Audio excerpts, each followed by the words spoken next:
en un modelo, por decirlo así, analítico, qué tipo de modelo voy a llevar a cabo. Y estos modelos analíticos son llevados a cabo para tener una visión clara de las etapas del proceso argumentativo. Y así ver su grado de aceptabilidad institucional y racional. Este componente, lo que hacemos es a veces intentar hacer como un diagrama, cómo se reconstruye un argumento. Eso lo podemos ver, por ejemplo, cuando vemos el modelo Toulmin, un esquema formal, cómo permite ver ciertas etapas, cómo se reconstruye un argumento para ver si el argumento es bueno o no es bueno. A veces a mí me sirve mucho cuando leo tesis de investigación, cómo puedo ahí explicar cómo se dio un proceso argumentativo, ¿no? A mí me gusta mucho cuando veo tesis intentar hacer mis diagramas para ver si la tesis está compuesta de algo. A mí me hicieron una pregunta, pero no alcancé a ver sobre constitución, algo de principio, pero no alcancé a ver. Entonces, si la vuelven a escribir para verla.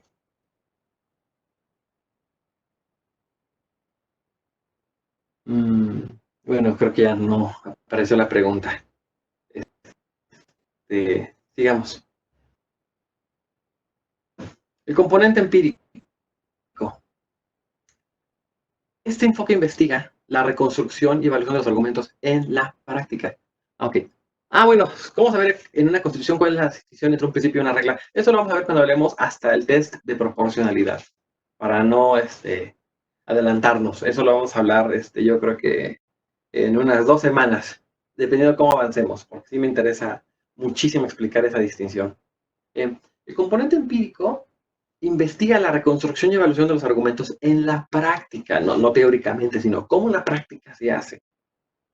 También señala qué distinción, me preguntan, la distinción entre reglas y principios, que es la distinción que ha hecho Robert Alexy en su teoría de los derechos fundamentales.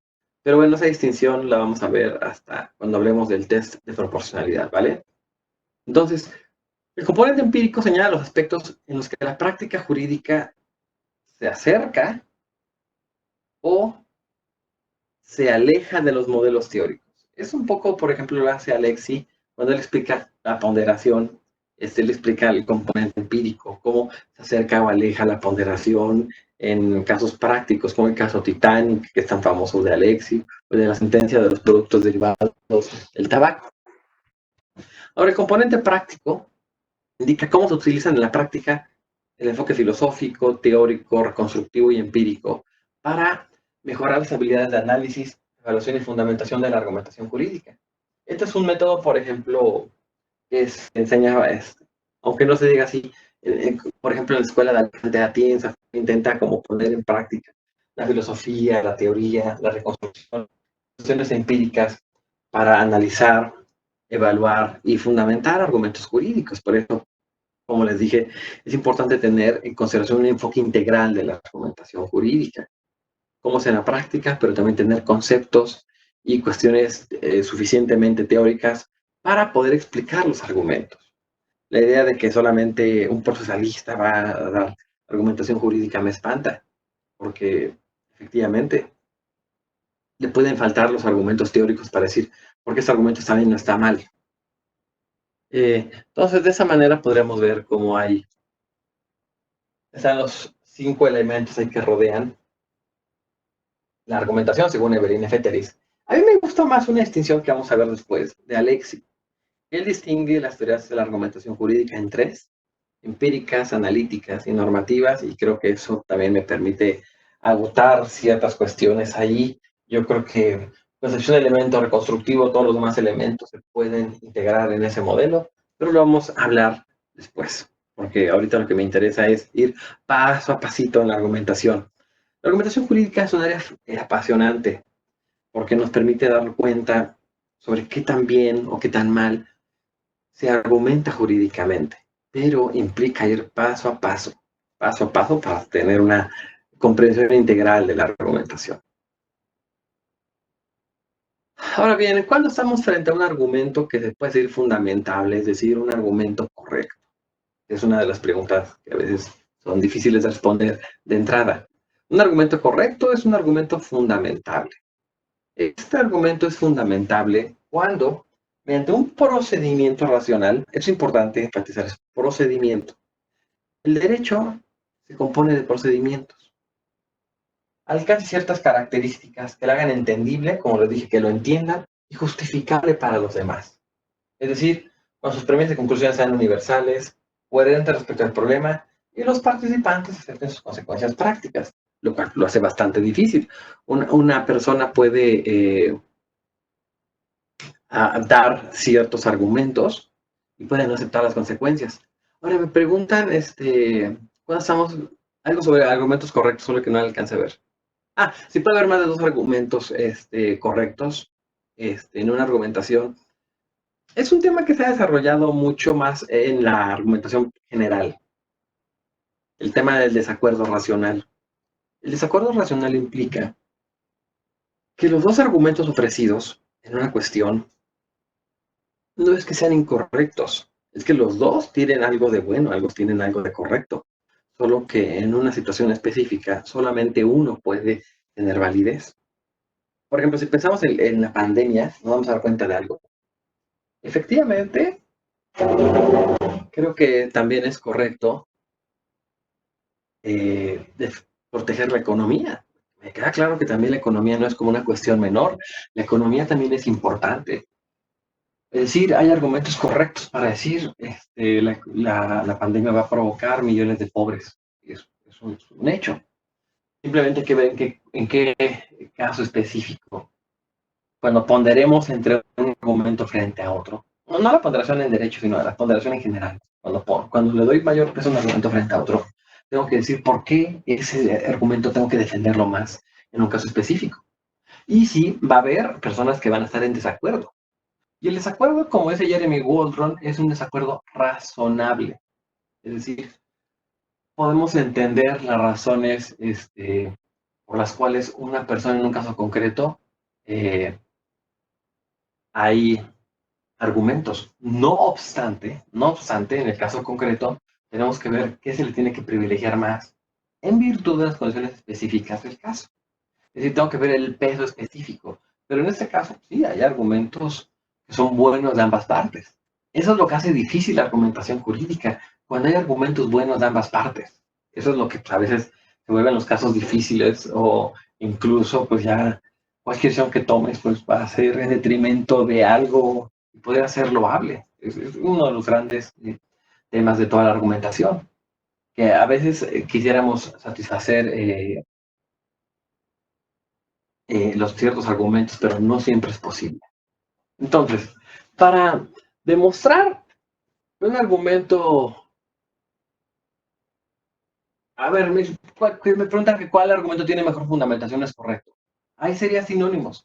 ¿Qué argumento es más correcto? O sea, es decir, está mejor fundamentado en un caso específico.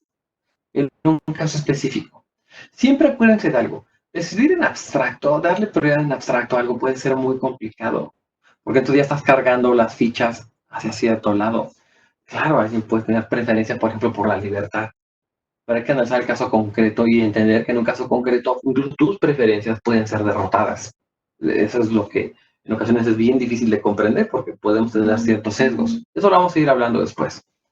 Entonces, para demostrar que un argumento es correcto, es decir, que un argumento se puede fundamentar, tenemos que demostrar algo, que la argumentación jurídica es una actividad racional.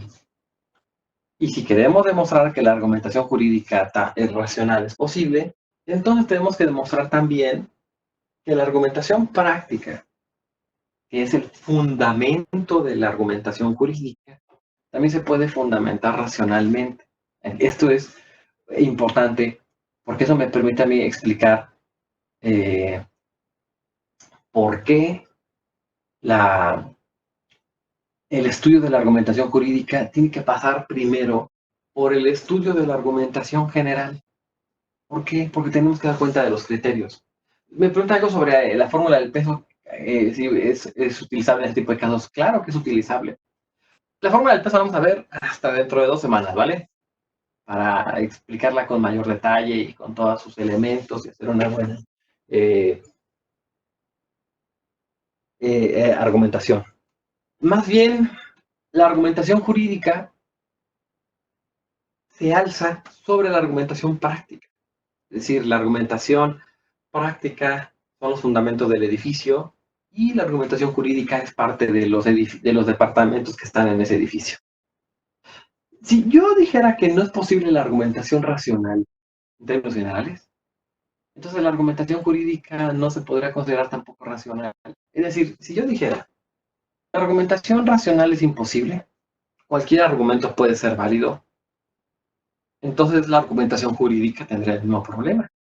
Es decir, si yo dijera en la argumentación práctica no hay forma de dar respuestas correctas a nada, entonces la argumentación jurídica pues tampoco tendría ningún sentido. Totalmente será discrecionalidad, decisionismo, arbitrariedad. Y tenemos que precisamente evitar eso.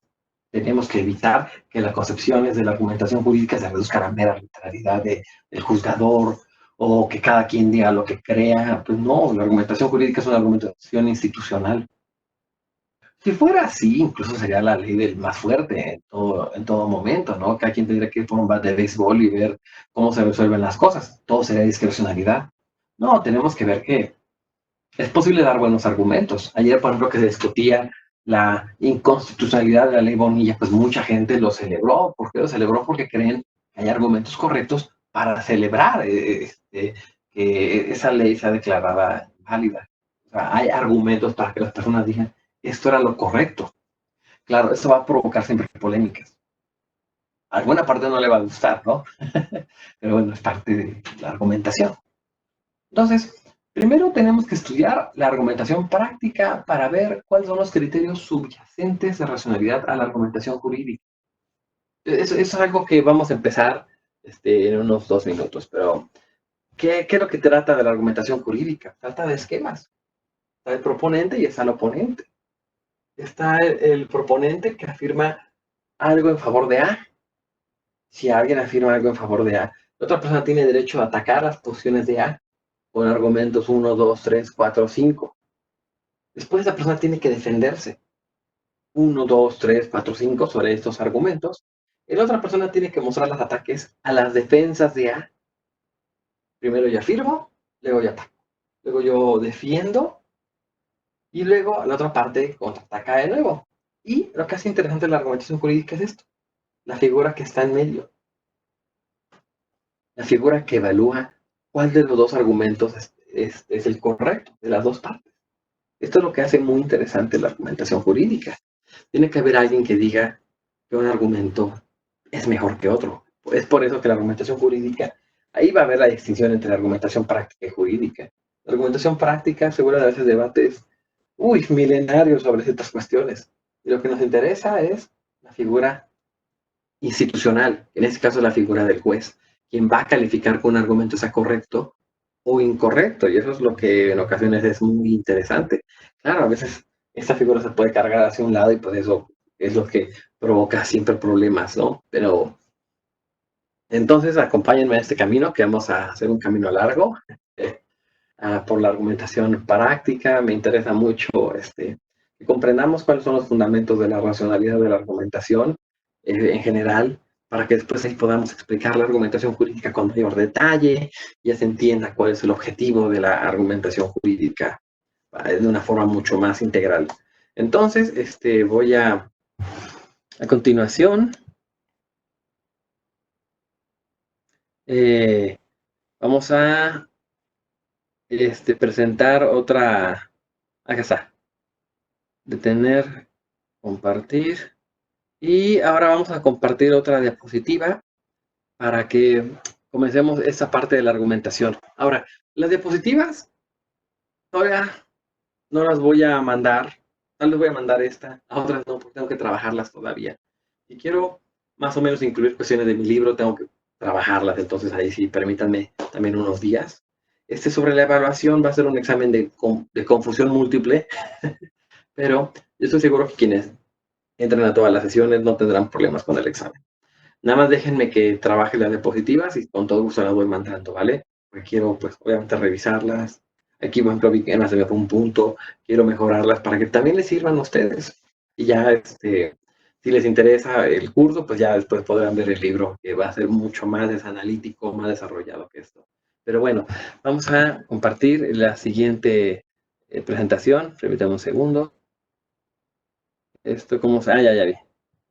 Es que no estoy acostumbrado a esta plataforma. Ok. Uy, esta es aquí. Y... Ok.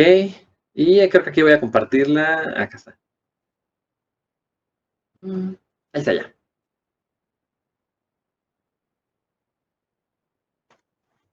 Listo. Teoría de la argumentación práctica. Sí se ve, ¿verdad? ¿Todos?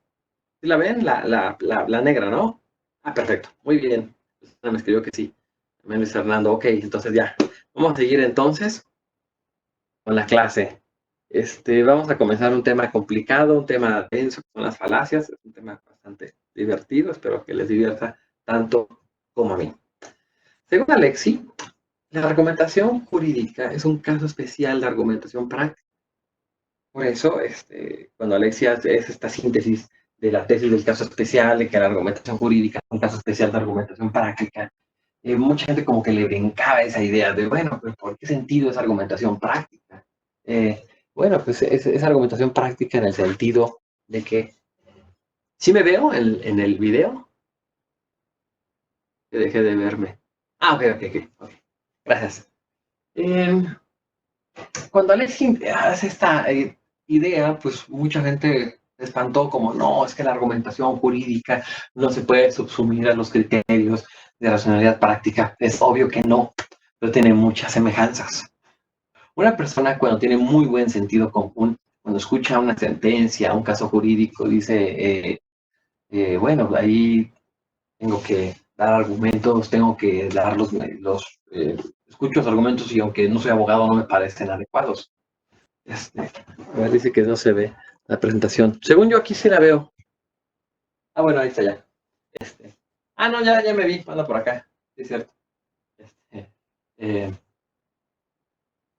Cuando hay conflictos incluso en la sociedad, cuando hay sentencias que provocan eh, la furia de las personas, a veces hay un enfrentamiento entre la opinión pública o el sentido común contra el derecho. Eso es lo que siempre provoca bastantes problemas en el mundo, cuando la gente dice un argumento, pero parece que contraviene el sentido común, un argumento jurídico. Entonces se vuelve ahí un tema eh, difícil, complejo. A veces los argumentos de los juristas parece que desafían el sentido común y eso pues es cuestión de todos los días. Entonces, por eso es importante entender las funciones de la argumentación en general. Como les dije, cuando argumentamos intentamos dar cuenta de algo ante alguien con el propósito de lograr su comprensión y asentimiento. Si es un argumento correcto, es un argumento fundamentable. Un argumento es fundamentable cuando pues, sus premisas puedan guiarnos a una conclusión racional, razonable, aceptable, consensual. En muchos casos ahí puede haber consenso, en otros casos no puede haber consenso. Y solo puede haber argumentación, como les dije, si hay un desacuerdo, controversia o polémica en torno a un problema, ¿no? Entonces, por eso yo voy a intentar decir que el enunciado N se fundamenta a partir de otros enunciados E1, N2, N4, N10, etc. La argumentación presupone que una solución a los problemas es posible, así como el planteamiento de objeciones o refutación de la otra postura. Como les digo, si no hubiera una solución, pues entonces, ¿para qué estaríamos hablando de argumentación? Tiene que haber la posibilidad de dar mejores argumentos que los de la otra parte y de esa manera, pues, dar una propuesta de pensamiento crítico. Ahora bien, y este es uno de los problemas que tenemos que ver, un argumento está formado por premisas y una conclusión. Es importante ver que un argumento bueno es aquel que tiene premisas y una conclusión. Esto es un conjunto de afirmaciones o hipótesis que son el punto de partida de un razonamiento. Es el punto de partida del razonamiento. Mientras que las conclusiones son el resultado de este punto de partida de un razonamiento y su desarrollo. Ahora, ¿cuál es uno de los grandes problemas que tenemos que ver con el tema de las falacias. Que en muchas ocasiones el camino que va de la premisa a la conclusión está plagado de sesgos. Y de que esta premisa y de que esta conclusión es un camino bastante largo o corto. Pero ¿qué pasa durante todo este camino? ¿Qué pasa si las premisas son incorrectas? ¿Qué pasa si las premisas no guían de esa forma? ¿O qué pasa si las premisas, por su estructura, no nos llevan a la conclusión? ¿Qué pasa cuando en este camino hay un montón de trampas argumentativas en las que las personas caen? ¿Qué pasa cuando las mismas personas tienen sesgos que evitan que las premisas se desarrollen correctamente hacia su conclusión? Es uno de los grandes problemas que tiene la argumentación. Es decir, yo puedo tener ciertas premisas, pero de esas premisas no se infiere que la conclusión en automático sea correcta. Ese es uno de los grandes problemas. ¿Qué tipo de vínculo hacemos entre premisas y conclusión? Un vínculo psicológico, un vínculo teórico, un vínculo estrictamente jurídico, un vínculo moral. Entonces el argumento pues ahí se pierde, se puede ir bastante lejos. Ahí vi que pusieron un ejemplo de un silogismo. Efectivamente, el silogismo tiene deficiencia, tanto en la argumentación práctica como en la argumentación jurídica. Entonces tenemos que tener bastante cuidado al momento de presentar argumentos, porque puede que estos argumentos sean erróneos, pero algunas personas los hagan pasar por correctos. Entonces, a mí lo que me interesa ver es cuál es este proceso que nos lleva de las premisas a la conclusión. Es decir, qué tipo de examen llevamos a cabo para establecer reglas de inferencia válidas. Es que yo infiero esto. Yo, por ejemplo, tengo una amiga que es buenísima haciendo inferencias. Sí, no le interesa la argumentación jurídica, pero sus capacidades de hacer inferencias son asombrosas. Es una persona que entiende con bastante precisión los problemas de las inferencias. Es una persona que sabe inferir. Es una persona que sabe darse cuenta de que una premisa está mal planteada o que puede guiar a cierta conclusión incorrecta. Entonces, eso es algo que tenemos siempre que considerar. Hay personas que tienen buen sentido común para detectar falacias, argumentos inválidos, nuestros propios sesgos que tenemos respecto a ciertas concepciones del mundo. Me preguntaron algo sobre los sesgos. Ahorita vamos a hablar de estos sesgos, ¿no? Vamos a hablar eh, sobre cuáles son estas cuestiones que a veces no nos damos cuenta. La argumentación jurídica utilizamos tanto, lo vamos a hablar después, ahí me preguntaban sobre el silogismo deductivo. Utilizamos deducciones, utilizamos inducciones, utilizamos abducciones. Utilizamos un montón de argumentos que vamos a ver después con más calma. Espérenme, poco a poco. Aquí lo que me interesa es explicar un tema que provoca mucho conflicto en la argumentación y que pues me parece que casi todos los libros de argumentación jurídica no lo han tratado adecuadamente, que es el tema de las falacias, un tema que pues vamos a ir viendo poco a poco. A mí lo que me interesa ahorita es explicar que a veces en ese camino nos perdemos todos. Alguien puede decir, es que presenté muy buenas pruebas, argumentos irrefutables. No sé si son irrefutables.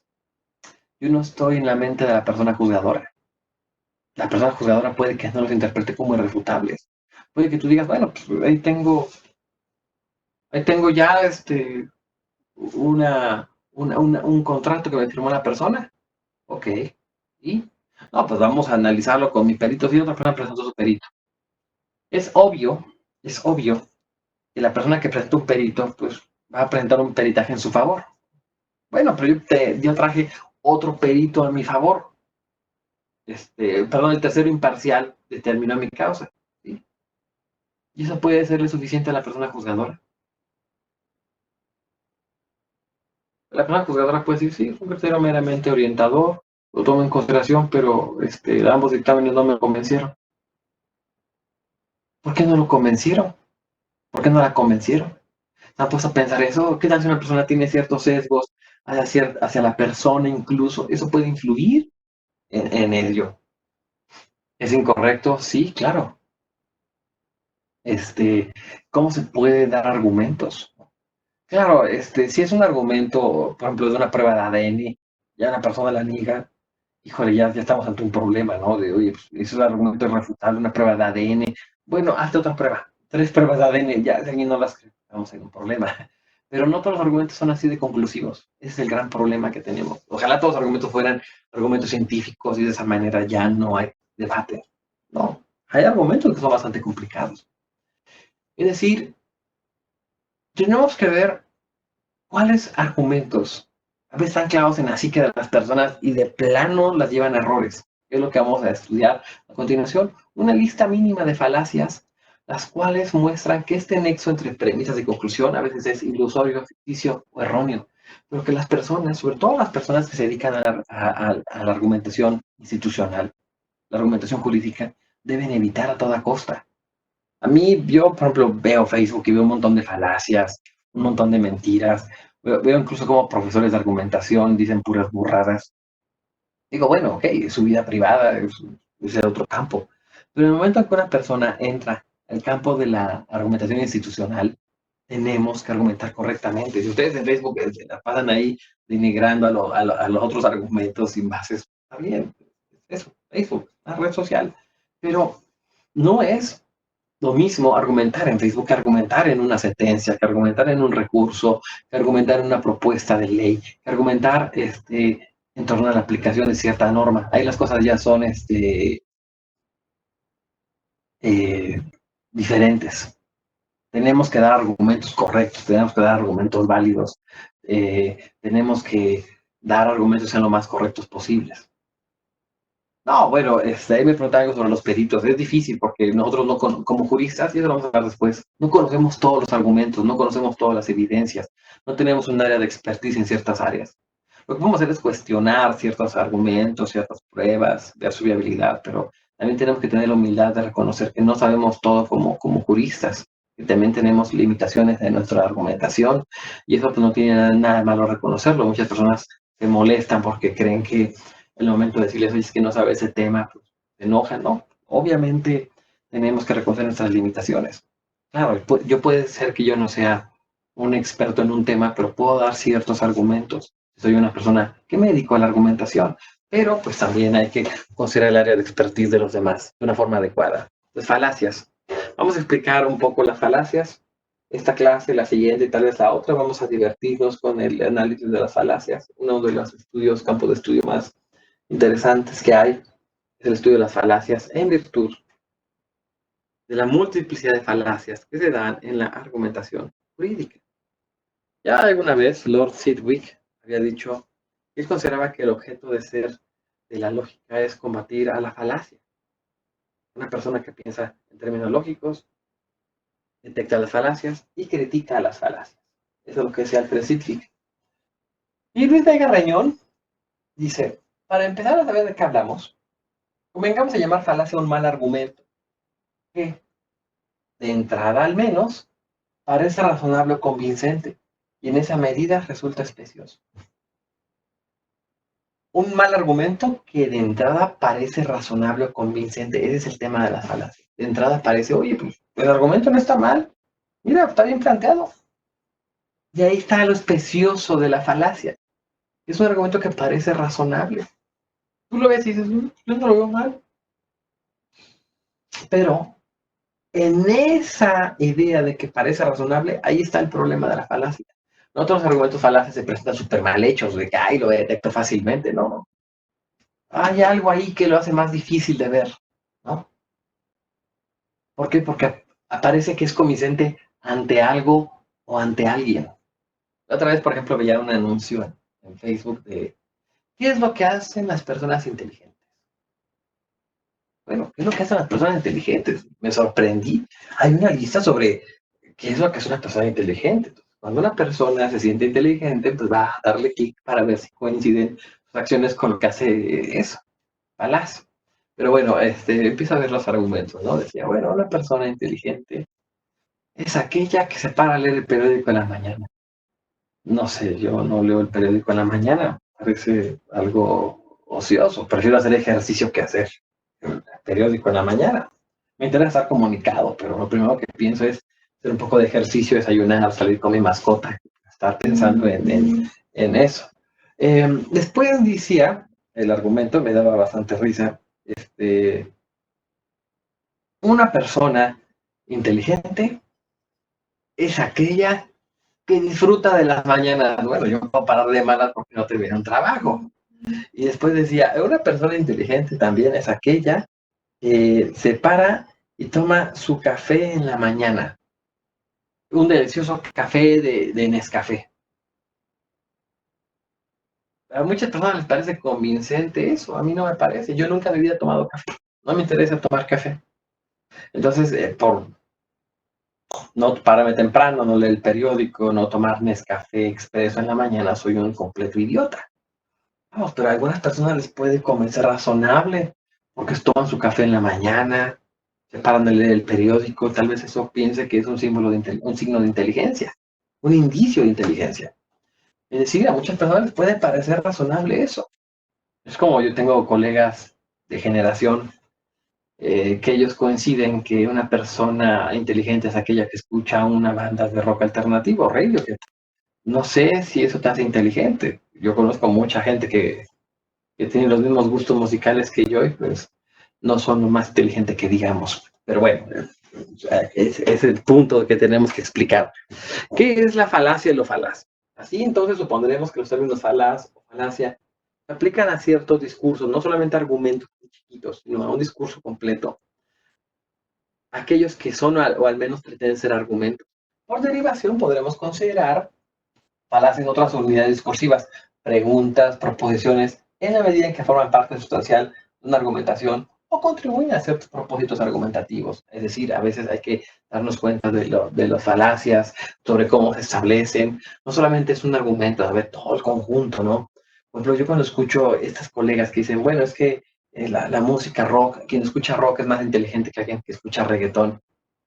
Pero no lo sé. No, no es cierto. Pues no hay una conexión entre ese tipo de cuestiones. Yo conozco colegas que no son nada brillantes y pues escuchan rock alternativo, pero a veces se crean toda esa idea de argumentos, ¿no? Es decir, ¿dónde está la falacia? Hay que ver hasta qué punto la falacia juega con nuestros propios prejuicios que tenemos sobre ciertas personas, ¿no? A veces podemos incluso criminalizar a los pobres a partir de discursos integrales completos en los cuales pues yo puedo decir, ¿sabes qué? No me convence ese tipo de argumento, ese tipo de argumento coincide con mis creencias. Cuando un argumento coincide con mis creencias, entonces es que es correcto. Entonces, pues, a veces puede ser ahí una serie de argumentos bastante falaces. Definición, porque tenemos que dar una definición posible de falacia. Sería incorrecto hablar de falacias si no damos una definición. Una falacia es una clase común de un mal argumento que se suele producir al argumentar de forma descuidada o intencional. A veces me fueron a mí las falacias, tal vez no me di cuenta, pero también puede ser de manera intencional. Yo sé que a una persona algo le cae mal, lo voy a explotar ese argumento. A veces una falacia se puede usar como una técnica para conseguir deliberadamente que el interlocutor acepte una conclusión falsa. Lo voy a engañar. ¿Cómo lo puedo engañar? De forma descuidada o intencional. ¿Qué puedo hacer para engañar a la persona? De forma descuidada, si yo tengo un prejuicio. Tal vez yo puedo decir, ¿sabes qué? Esa sentencia estuvo mal. Pero ¿cómo sabes? Es que ese caso pues, lo trabajó una jueza muy joven. ¿Y? ¿Cómo que y? O sea, una jueza muy joven. Una jueza, una damita como ella no tiene la capacidad para entender ese caso. O sea, pues, es una jovencita jueza. ¿Y eso qué? ¿Cómo que qué? O sea, vamos, no necesito decirte más. Solamente te diré que para análisis de esa sentencia, de ese caso específico, necesitamos una persona con experiencia. Y parece que no sea mujer. ¿Se dan cuenta? Ahí tal vez yo puedo ser de forma descuidada. Tal vez mis prejuicios de género me hicieron pensar que una mujer no puede resolver ese caso. O también mis prejuicios respecto a la gente joven, que la gente joven no tiene experiencia. Puede ser ahí un error argumentativo que muchas personas no se dan cuenta. O puede darse el caso de que yo hago ciertos argumentos de forma deliberada, de manera intencional, apelo a la intencionalidad para llevar a cabo un argumento incorrecto. ¿Cómo se puede llevar a cabo un argumento de forma intencional? Bueno, hay muchas formas. Se podría decir, ¿sabes qué? Aquí yo tengo este argumento que voy a utilizar. ¿Cómo lo vas a utilizar? De muy diversas maneras. Así que la persona con la que voy a argumentar tiene cierto ya casi odio a cierto grupo político. Entonces le voy a decir a la persona, mira, nada más te voy a decir algo. Esta persona que va a entrar a trabajar es otro fanático de Morena. ¿Qué puedo provocar al decir eso?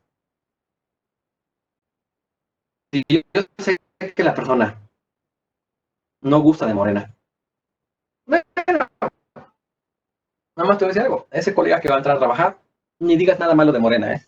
Va a ser la guerra de los 100 días. ¿Qué argumento hago ahí? Pues obviamente al decir eso de Morena, estoy cargando los dados para que la otra persona sienta desagrado. Y aparte, lo hago con todo el dolor del mundo para decir, ¿sabes qué? Yo nada más digo que si esa persona entra, va a haber una bronca. Es un argumento totalmente erróneo, es un argumento falaz, porque me estoy valiendo de las preferencias de la otra persona para que la otra persona acepte mis conclusiones. Yo nada más te digo algo, que si contratas a esa persona, ahora vas a tener a todo el grupo de Morena aquí trabajando contigo. Y tal otra persona que tiene cierto desagrado hacia un partido político puede pensar eso. El término falacia proviene del étimo latino fallo, fallere, un verbo que tiene dos acepciones que nos interesan mucho: engañar o inducir error. Y la otra es fallar, incumplir, defraudar. Engaño o induzco error. A ver, ahí me hicieron una pregunta: ¿en qué momento una falacia deja de ser falacia? Algo de que cada cabeza es un mundo, solo que no alcanza a ver. Dije, la letra es pequeña, entonces a veces no alcanzo a ver las preguntas, pero vi algo de falacia. ¿En qué momento deja de ser falacia? Porque cada cabeza es un mundo, pero bueno, a ver, ahorita si la vuelven a mostrar, porque no alcanza a ver. ¿En qué momento un argumento deja de ser falaz? Bueno, en el momento que se pueda fundamentar racionalmente. Vamos a ver primero las falacias y ustedes van a darse cuenta que sí, para que un argumento no sea falaz, tenemos que comprender su estructura. A ver. No, bueno, partir de que cada cabeza es un mundo es falaz. Es una falacia del relativismo extremo. Si cada cabeza es un mundo, entonces no podríamos juzgar las conductas incorrectas de las personas, porque cada cabeza es un mundo. Un violador diría, es que cada cabeza es un mundo de concepción de vida. No, esa es una falacia, aunque cada quien tiene su propio punto de vista. Cada quien tiene su propia óptica. Bueno, no sé si óptica de, de clínica óptica. No, no, no, no, no. No toda cabeza es un mundo. Yo no podría justificar el acoso sexual diciendo que cada cabeza es su propio mundo, ¿no? Obviamente estoy lastimando a alguien. Yo no podría decir esta persona violó a una menor porque pues, cada cabeza es un mundo. No, eso es una falacia, ¿no? Hay cosas que no son así. Podemos vivir en cuestiones de relativismo. Eso lo vamos a hablar después con una falacia, la falacia culturalista, pero eso no justifica. Si no, no habría incluso la protección de bienes jurídicos tutelados, porque cada cabeza es un mundo, entonces cada persona tendrá su propia concepción de lo que es un bien jurídico. Tenemos que aprender a distinguir entre argumentos falaces y argumentos correctos. Para poder hacer eso, primero tenemos que comprender en qué son las falacias y cómo se presentan en el derecho y en la vida diaria. ¿Cuáles son los elementos característicos de una falacia según Douglas Walton? En primer lugar, la falacia, como les dije, es un error que tiene lugar en lo que se supone que es un argumento. Se supone que es un argumento. Está asociada a un engaño o ilusión. Esto es importante decirlo. Está asociada a un engaño o ilusión. Viola una o más normas del diálogo razonable o se desvía de los procedimientos aceptables en ese tipo de diálogo. Se desvía, hay una desviación de estos procedimientos racionales. Es un caso perteneciente a un tipo sistemático y subyacente de técnica erróneamente aplicada de argumentación razonable, y la falacia, sobre todo, constituye una violación seria frente a un mero error o despiste o un fallo ocasional de ejecución de esta técnica. Es una violación seria de los argumentos. Hay aquí algo del sol, déjenme tapo esto porque si no, no se ve bien. Si alguna falacia puede estar sujeta a una temporalidad, tendríamos que ver hasta qué punto la temporalidad puede ser criterio para decir que algún argumento es falaz o no es falaz. O sea, por ejemplo, si alguien dice, las mujeres no podían votar ya hace años, no era falaz, y ahorita sí, ahí estaría un problema, porque me parece que el hecho de que una persona sea discriminada a su derecho a votar no se reduce a la temporalidad, es algo que siempre ha sido incorrecto, solo que tal vez ahorita las personas son más conscientes de ello. Cuando un argumento es incorrecto, hay que ver si es incorrecto de forma contingente o de forma necesaria. Para mí, el caso de que un argumento, por ejemplo, tú juzgues a alguien por su color de piel o denigres sus argumentos con base en color de piel, es un argumento que es intemporal, porque nunca se va a permitir desacreditar a una persona con base en su color de piel, sus preferencias sexuales, porque lo que importa son los argumentos. Entonces eso tenemos que considerarlo. Aquí lo que estamos viendo es que son falacias que inducen errores, en lo que supone que son buenos argumentos, y que hay que detectar esas falacias e ilusiones. Es importante detectarlas para de esa manera reducir su validez. No me deje tapo esto porque aquí hay una cuestión que está oscureciendo, afectando la cámara. Y esas son cosas que no me gusta para que no se vea mejor la clase.